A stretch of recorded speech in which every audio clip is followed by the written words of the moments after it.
Neyveli NLC அதிகாரி வீட்டில் கொள்ளையடிக்க முயன்ற 3 பேரை கைது செய்த காவல்துறையினர்.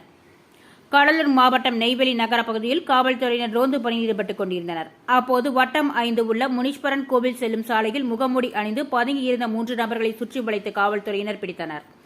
பின்னர் பிடிபட்டவர் கையில் வீச்சரிவாள், இரும்பு ராடு மற்றும் மிளகாய்த்தூள் வைத்திருந்ததை கண்டுபிடித்து அவற்றை பறிமுதல் செய்து மூவரையும் காவல் நிலையம் அழைத்து சென்றனர். பின்னர் விசாரணையில் நெய்வேலி பகுதியைச் சேர்ந்த உசைன் மகன் முகமது ரபிக், ராஜ்குமார் மகன் சதீஷ்குமார், சின்னையன் மகன் கார்த்திகேயன் ஆகிய மூவரும் சேர்ந்து ஜவஹர்லால் நேரு சாலையில் உள்ள என்எல்சி அதிகாரி வீட்டில் கொள்ளையடிக்க திட்டம் தீட்டியது தெரியவந்தது. பின்னர் அவர்கள் மீது வழக்கு பதிந்து விசாரணை மேற்கொண்டு வருகின்றனர்.